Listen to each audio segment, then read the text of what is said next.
Hi guys, welcome to my YouTube channel. Today my guest is Prithvi, who is a colorist and who has worked on films such as Joram by Devashish Makhija and Tora's husband by Reema Das. So do watch the whole video, like the video and subscribe to my YouTube channel.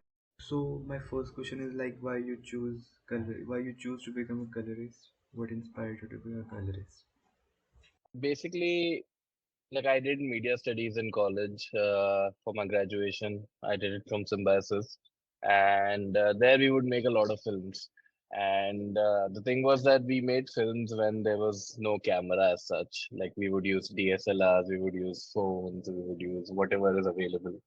And I started off as an editor. So I was editing my friend's film, and then I noticed that, we shot some scenes in January, we shot some scenes in March and May. And by the time we finished the film, it was December. So, the whole season had changed and nothing looked like a film. And I was like, okay, even if I edit it together, it doesn't look like it's the same film. It just looks like different scenes put together. So it just started off as a very basic color correction thing where I just, Googled how to match stuff in terms of exposure and white balance so that, at least when I'm editing it, it looks seamless and it looks correct, at least in the same universe. But I really didn't understand the process as such. Like I had a vague idea about color correction. And then I kept reading more and more, and it kept interesting me. So in college, actually, we had to do a dissertation, a thesis, research paper. So there, I had actually used color as a way of storytelling. That was my topic, and that is when I actually got very interested. That okay, wow, you can use colors to do so many things, and it's not just like it's an unexplored field. I felt at that time for us young filmmakers because there was no information. Like none of our professors spoke about that process of DI and how you could really like you would understand that you can accentuate your film by production design and costumes and all of that, but there was no conversation about colors or even lighting. The lighting can also have different colors, and why and how much intensity and what to use a CTO filter versus a CTB filter. So these kind of conversations I got to only experience after I started reading about it and I did that paper. And then again I started learning on YouTube. I started Resolve. Resolve was the most affordable software out there. At that point of time, I just used a free version on my laptop, and then I just kept YouTubing and doing whatever I'm shooting. If I'm shooting something on my phone, or my friends were making some small ad films, I would just grade it on my laptop, and that's how one thing led to the other. And it was actually a long journey because I started off in my career also. I started off as an AD because, like you, I also want to be a filmmaker. And so I started off as an AD. I did a couple of films, feature films as a second AD and third AD.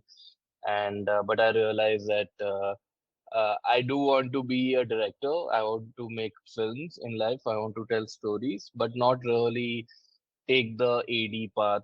I love post production, so I started editing more. Then I was at a company called Glitch where I was an editor and I set up the grading setup over there. And then I did that for like about 2 years, 1.5, 2 years. And then right before lockdown, I moved to Bridge because I wanted to get back into filmmaking and long form. So I joined, I messaged said me, and luckily there was an opening there at that point of time. So I came in Bridge and now I'm here only for the past 4 years now. Yeah. So you have learned like on your own or you have gone to film school to become a No, so colorist? yeah, so everything on for color grading I've learned on my own only. Like I was looking at some courses at that point of time, but I felt they were too expensive for me to put in that much of capital. I think there are some courses which were I think 10 to 15 lakhs or something for a course for color grading. So I just felt I didn't feel that I would learn a lot in that. the amount of money that I would be spending. Simply, like I knew that they would give me access to equipment because that is something that I had never had. Like there was no panels or anything when I was learning. It was only on the computer on my MacBook Pro which I was using, and I would do basic stuff there. Um, but I think it was more like learning on the job, understanding what the tools do, and then trying to use them in the best possible way to achieve an image that I had in mind. So initially, there was a lot of referencing. Like I would just more than creating something, I would just try to recreate the looks that were already there. Like all starting colorists, I think they do this only. They would pull stills from different films like Mad Max and all of that, and you just go crazy on that. So I was one of those. So I would just bring those stills in Resolve, and then I'll just go warm, go cool, and try to create different moods. It looked bad. There's no doubt about it. It definitely looked bad. Then I think on the job you really learn because you're working with really good professionals. So they have clear set of vision as to what they want in filmmakers as well as in DPs. So like you during like in time you try to basically sharpen your skills more than the software itself. I think how to look at an image is way more important as to what you want from an image and where the image can really go in terms of latitude, in terms of color, saturation, all of these this thing, and that is what kind of gives you the style, I would say, like every what you bring to the table on as a colorist. So yeah, it's been more like self-learning and then eventually polishing things off. I worked under Sydney for like about 2.5 years, like I was his assistant. So that really helped me to develop my eye. And so now also I work with him, I work with Mehak Gupta. So it's a good collaborative process in that sense. So Right now, which software like you use? we are using Resolve only. We do all our grades in Resolve, and we do our finishing also in Resolve. So it's like a full HDR, SDR workflow. 4K, 4K being the minimum output that Netflix and the other platforms ask for. So it's a full end-to-end pipeline in Resolve itself, from confirm till delivery. If you could tell the workflow of a colorist like in detail, like what they do, it would be great.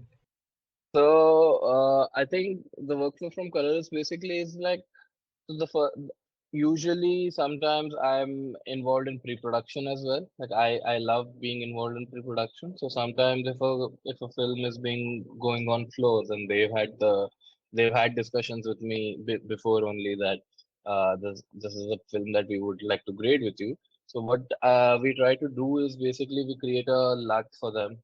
We they'll do a camera test and we create a show LUT for them based on that camera test. And that is the same LUT that they use for monitoring on set, basically. And all the dailies and all your proxies, editorial data will also be burnt in with that same show LUT. That way, you already know that the look of the film is around 70 to 80%, something like this. So all your production design, all your costume design, all your lighting can be designed according to the show luck. And if there's something on set which feels like maybe this is not reacting as well as another material would, they could easily swap it out on set while monitoring. So this is a workflow that we follow when we are involved beforehand in pre-production itself. So, but sometimes, like most of the time, it happens that the deals and everything have not been cracked, and we come on later on after the edit is over or the edit is about to get over. So there, what happens is we are basically called in, and they send us the offline first of all, and we watch it, and we have a creative discussion between the director, the DP, and the producer also that what is the scope of work, what is expected out of us, and I think that's a very important conversation to have as to understand what the film or the show is, and try to see that what they have done and what they're trying to achieve in post. I think that's a very underrated conversation. I feel that people overlook at places because the director and the DP have been living with that film for uh, 8 7 months before it comes to me. So they already have worked a lot before I join in, and they have a certain vision, and you need to understand that vision and work on that instead of trying to scrap it and then maybe do something else completely. Which is also a conversation that you can have if that is what makes the film better. But I think the starting point should always be what has been shot and what is the end goal of what they had thought of. So in that sense, we get the idea, and then usually there's a lookbook or references that the DP and the director already have, and they send us that, and I keep a look at it. I try to understand what in that image is, what the DP and the director like, because there are multiple things in an image. Like you have texture, you have contrast, you have saturation. So what is the overall feeling, I would say? Because nowadays because I started off my journey as recreating color grades from other references, I try not to do that anymore. Like I try to take in the image, I try to see a lot of other images and try to create something in terms of emotion and feel. So if I want to create a feel of a wintry morning or something, I would do referencing about different images, different styles of images that have been done, and then try to make something, mix and match, make something of my own, which would also help what is already been there in the film that in front of us. So I think that is a process that I follow, that I would do my own referencing along with the referencing that the director DP sends us. And then I usually do a look set situation where I would call in the DP and the director, and we would just do a basic look setting, like the overall look of the show or the film. We will do basically a contrast curve, a film emulation, where your saturation one should be the global adjustments, basically. And once that is kind of there, around 70 80%, because as and when you spend time with the material, you would also want to change things. Of course, you get familiarized with the footage, but around 70 to 80%, you create that main look. And once that is done, I usually then send out, like I tell my DPN director to I end my session there at that point, because all the shot to shot balancing I prefer doing on my own when the DP and the director is not there, so that when they come in for the session, it's more of a creative session and not of a technical session where I'm spending time balancing and matching lighting and all of that. So I finish my balance pass, which takes about a few days, and then I call them for the rest of the sessions, which we will do as a creative grade. We will decide where the scene should be, scene to scene, shot by shot. If the DP feels, something may can come down, some dodge and burns here and there, maybe some warmth, maybe some coolness. So all of those sessions we would do that, and then after the DP is satisfied, we call the director. Usually that is what happens, but sometimes the directors are quite into they want to experience the color grade as such, so they also join in. It's their at their decisions basically. So, but this is the workflow that I follow usually, and that I would try to finish off the heavy lifting of balancing, color matching, exposures, all of that, so that the more time that I'm spending with my client, it's more of creative decisions and locking the grade. Because what happens is, if I spend more time calling them and doing like balance and stuff, by the time we reach to the creative part, both my eyes and my DP's eyes are fatigued.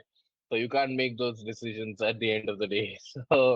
So I would usually would want to do those fresh in the morning, where we both have slept nicely and we can focus and do all those things. Yeah. And how much time it takes, like how many months or days it takes to grade a film? So I think it depends. Sometimes documentaries take a little longer, because documentaries are feature length around 90 minutes. Documentaries I would take about 10 to 12 days to finish, because uh, it's uncontrolled lighting setups. You have different cameras coming in. So all of that takes a little bit of time. But a fiction film, I think 7 to 8 days should be. I think it's a good number for me that I've maintained in the last 2 years where I can finish.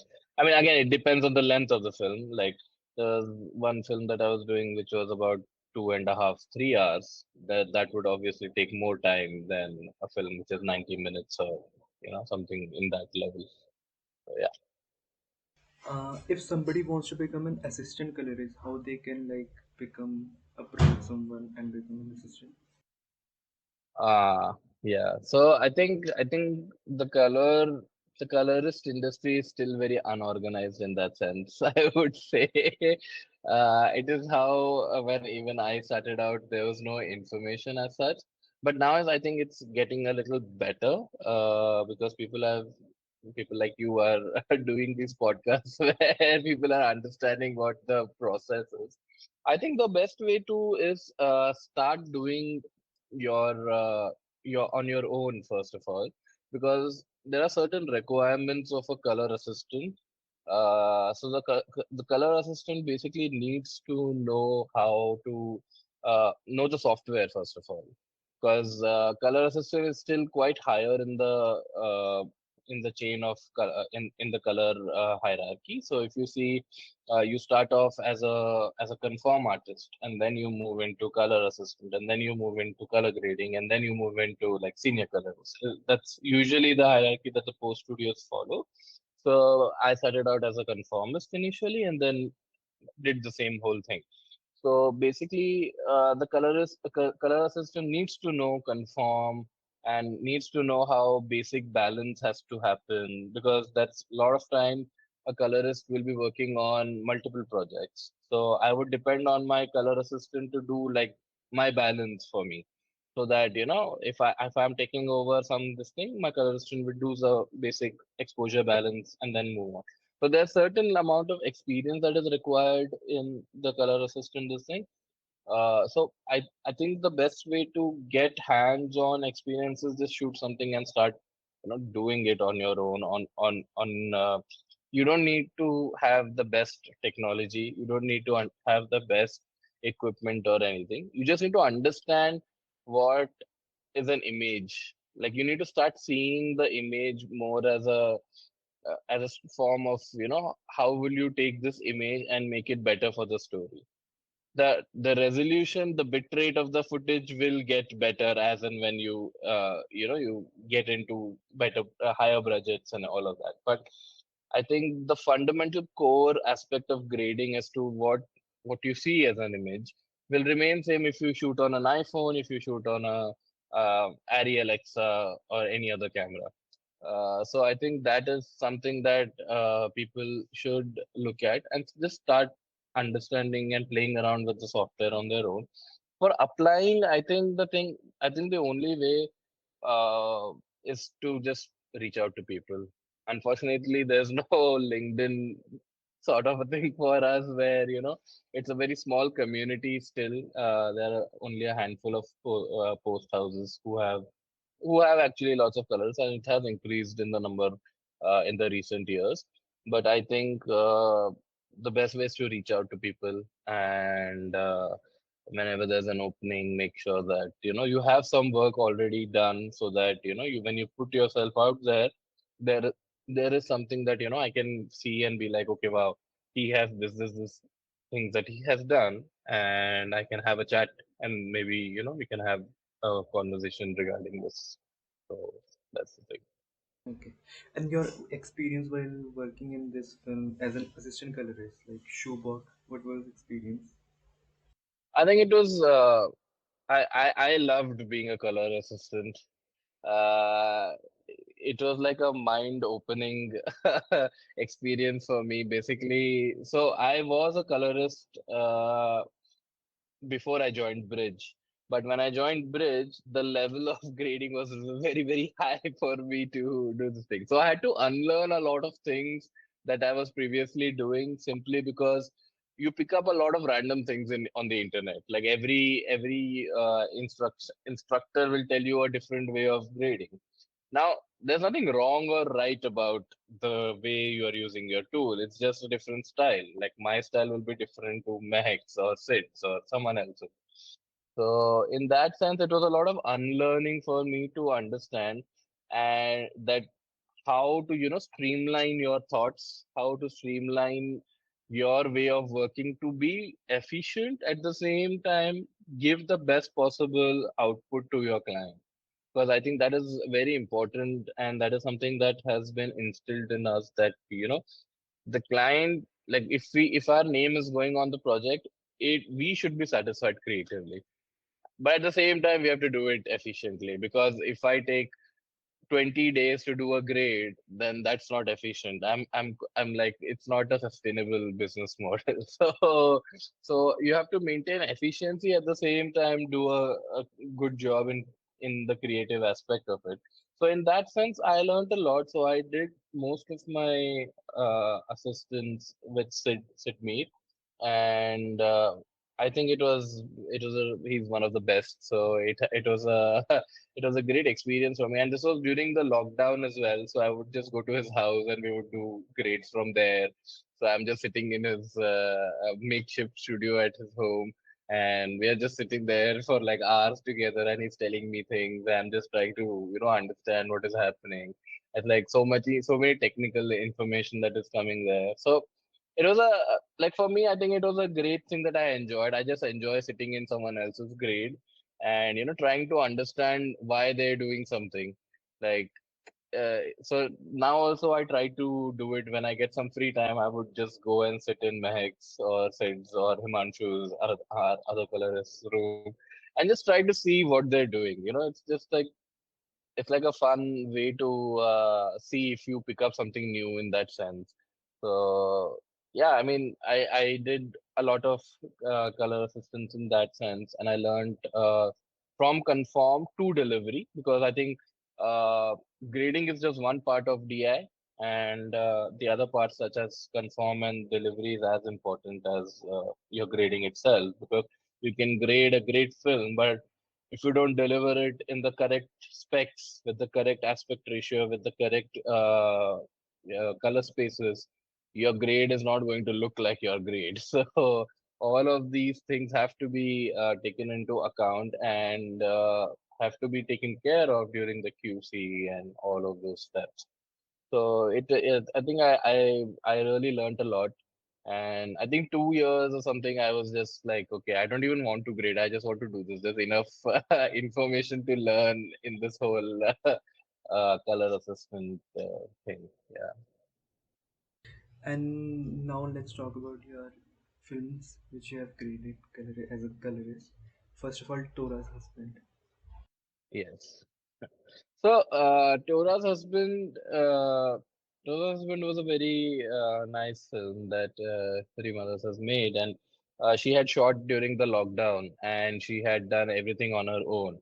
So it was in that documentary style, non-fiction way of working, because she herself is doing everything from like production design, lighting, and shooting and directing. So the first time we started working was, uh, I think it was for a cut for Toronto. I think it was selected at Toronto International Film Festival. So at that point of time, she was still editing the film, so we had to like do a work in progress cut to send it to the festival. And that time we had like we didn't have too much time to work on the film, so I basically did like a basic exposure pass so that it's like a presentable cut when it goes, since it was a work in progress.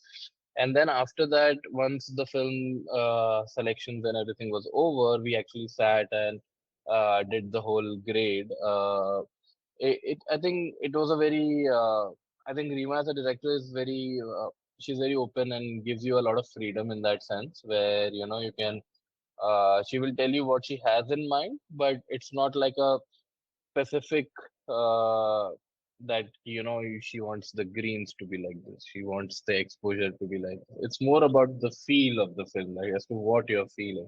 So she would convey things to us in that sense that she wants it to be a little breezy or less breezy, a little gritty. So you decode that in terms of contrast and saturation, how you feel when you see an image. And so we did a film emulation for that. I think a 250D stock, and we did a little bit of exposure, and so I wanted to keep it a little cooler, try to bring the surroundings of Assam out because it has a very interesting texture, the place. It's not something that it's like every other place that we see, like you see the mountains, you see your Bombay or Delhi. I mean, once you see it, you know that this is Bombay, this is Delhi. That is because every show keeps true to the identity of the city, like how the city looks like. So I wanted to keep something like that similar for where she shot it because I feel Assam is such a beautiful state that there's already so much texture and vibrancy already there in the surroundings, and I wanted to retain that. I didn't want to remove all of that because the film is also set in COVID times. I think that the topic itself was sad, so I didn't want to make the milieu and the look also sad. That see, it's a sad film. So that was never the intention. That's the intention was like a slice of life. We are following a family, and this is just something that this family is going through, like so many other families during that period of time in our country. So it's just that we wanted to keep, and I felt the actors did such a brilliant job that my I think my brief that I kept for myself was that make sure that we see the actors everywhere, like their eyes are way more important than anything else. So I would always keep my exposure levels for their eyes and how they're shaping the light for that. So I think in that sense it was a very good grade, and I really enjoyed it because it was shot on Blackmagic, so I had never worked on Blackmagic camera as much before. So it was interesting to see how the tools react to a camera like that. So yeah, I mean it was a good film, and I was happy to be part of it. Monica, oh my darling. So Monica, oh my darling, I am actually not the colorist. I assisted Sid on that. Sid Mir is the colorist on it, and it was a very fun film that I assisted on. I got to learn. So I worked with Swapnil Sonavne on that, and he's I think one of the best DPs out there. So it was so much of a learning experience that how he sees light, and it was such a fun, funky film where you could do so many experiments. So I just had a great time sitting in the great room and seeing what is happening and why Sid was doing some decisions and why Swapnil was like, we'll pump up this red and we'll, remove this red, creating some different type of framings and box framing and all of that. So it was very interesting in that sense. It's like very Tarantino-esque type of a grade, and you can see how the creatives, really decode and uncode in that sense. So great, again, a good film and great people to work with. So it was a great learning experience for me at that point of time. Yeah. Joram. Joram, Joram was a good film. I came on Joram late actually. Joram was being graded by my colleague Kutti, but he had to step out for some personal reasons. So I had come in because it was selected at Rotterdam Film Festival, and I had actually worked with Piyush Putti, who's a DP before. So it just made sense for me to just come in and do the final passes at that point of time. So Joram, I think Joram was a very interesting film to work on because I think we had made I think 4 or 5 looks in that because there are different segments of the film. So we wanted the city to look like a certain way. We wanted the village to look like a certain way, and we wanted to give it that really old filmic Kodak film quality.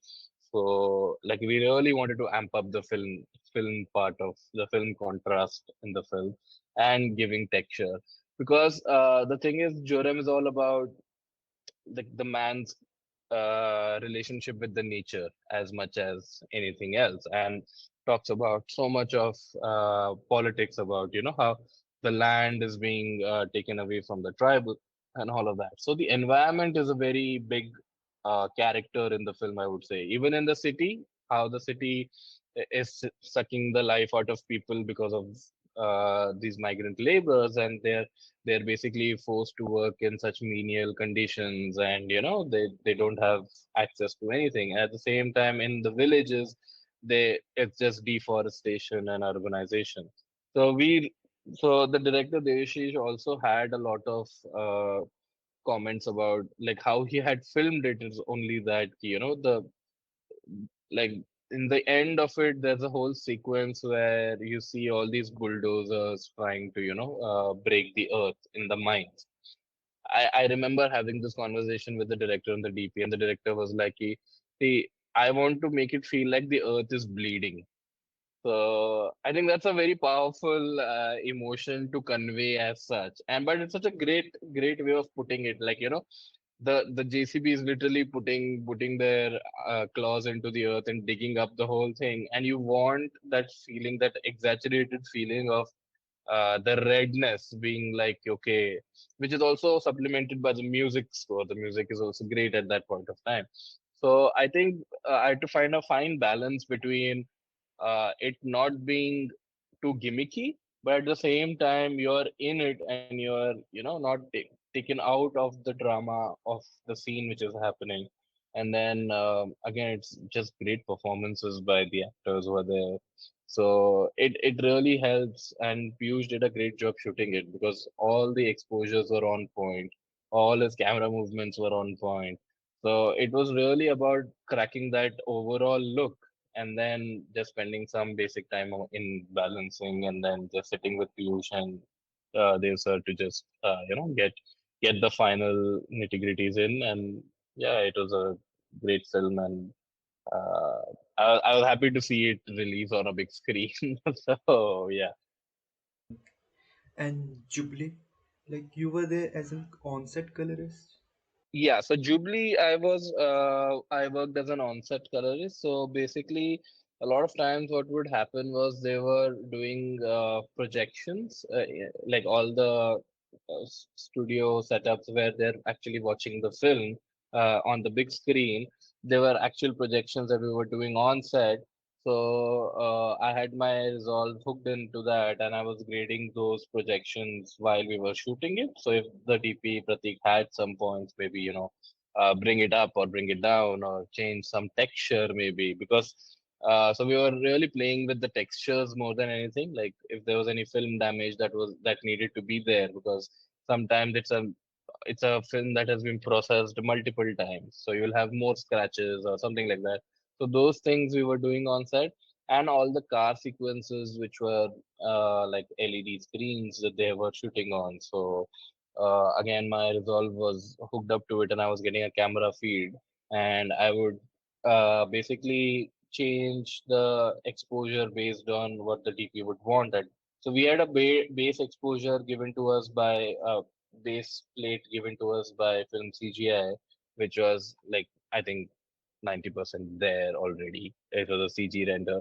But just based on the lighting, to just match the interior lighting and exterior lighting, we would just make some tweaks in color, or get some highlights, or reduce the highlights just to make it more seamless in that sense. So that is what I did on Jubilee as an onset colorist. And yeah, I mean, I didn't sit on the final grade for that. That was just Sid and the people did it. Yeah. And Poacher, where you were dailies operator. Yeah, so Poacher, I did a lot of dailies work as well initially when I joined Bridge, and Poacher was one of the shows where I also I was actually the dailies supervising colorist on Poacher. It was Richie Mehta's show, and basically we set up a pipeline. The show was very interesting in how to do this whole dailies part, because basically the show was in Malayalam, the edit is happening in UK, so there's like a lot of language gap already which is coming there. So So we had to do subtitling. I mean, there was a subtitler, so the who was giving us the subtitles of the everyday show. So you had to figure out a pipeline where you're doing the backups, you're doing the daily color, whatever Johan the DP wanted. He would sit with our on-set colorist and make those final tweaks, little bit of face, little bit of overall exposure. And they were shooting exteriors a lot, so like your lighting changes frequently. So even though he did a great job managing the lighting, he would want some angles by the end of the day, to be punched up a little bit so that it matches the rest of the scene. So all of these things were done in the daily's pipeline, and also figuring out this workflow where we would get the subtitles from our subtitler and we would put it up on our dailies proxies timeline and then render out ways so that the edit team has different options to play around when they're editing. Like you have some enabled with subtitles, without subtitles, and making sure that whatever the DP's color notes were also being sent out to the editor in that sense. So that like that's like a whole streamlined process happening from the beginning of the shoot till the end of the shoot. So, yeah. So I should ask, like, there is colorist and there is assistant colorist, and how many people are there in the team, and what Uh, so in Bridge, you're talking about in Bridge or in general, like a post? general in So I think it's right. So any post studio will have like some conformists. The conformists are conform artists are those people who are basic whose job is to basically recreate the timeline of, which has come from the editor. Uh, and they basically set up all our projects for us, where all the data and the timeline is exactly the same as what the editor and the director have edited. So there will be, depending on the size of your studio, there will always be more conformers because you'll be working on multiple projects. So for Bridge, I think we have about 3 to 4 conformists, and then what we do is we have color assistants who will do the base pass of your film or the long or your show. They're also tasked with like so a lot of colors prefer that they do the mastering. And during the mastering part also they're very heavily involved, making sure that the conform they're basically a bridge between the conform team and the colorist going, because sometimes the hours might not be similar. Like if I'm working on a morning shift, the conformist might be working on a afternoon shift. So for to build bridge that gap between what my points are going to the conform team, the color assistant also has to play a role in that sense. Then they're also in. Then you have your color assistants who are also involved with checking the VFX that are coming in, making sure that the pipelines that we have set up, the workflows we have set up, are being followed in our project only. Also, if like for example, if you're working with Netflix, there will be some some guidelines that they have and which have to be followed in terms of how the VFX should come in and how the VFX should the scan should go from our end to the vendors. So all of this has to be keep it's the responsibility of the color assistant, which is being supervised by the colorist. And then you have a colorist who's working on the creative parts of it, on the grades of it. And sometimes, like I don't know how it works on other post studios in Bombay that I have not this thing, but in Bridge we have a system of senior colorists as well. So if there's a project, then if Sid and I are both on the project, Sid is a senior colorist, I'm the colorist. So we would be like he would be part of the initial look setting part of it, where we are doing the creative ideation with the director and the DP, and we come together and we make a look of it. And then eventually I take over and then I finish the whole film in that sense. And then during mastering, maybe the sometimes the studios have finishing artists who are who are like sort of color assistants and conformists who would just finish the film in the sense of exporting and all of these roles. So, yeah. And who are your favorite colorists right now? Who are my favorite colorists right now? Wow. So I follow a lot of colorists from Company 3, and I think they're doing some phenomenal work. I think one of the colorists, Costas, he's not from Company 3. I think he's from he did Dune Abhi recently. He's based out of LA. He's amazing. He's too good. Then there is Jill Bogdanovich in Company 3. She's amazing. There's Andrea Chiblak. She's amazing. There's Stefan and Steven Nakamura. Again, all of these people are Company 3 only. So they're like top top tier colorists that I would look up to and look for inspiration more than anything. So yeah.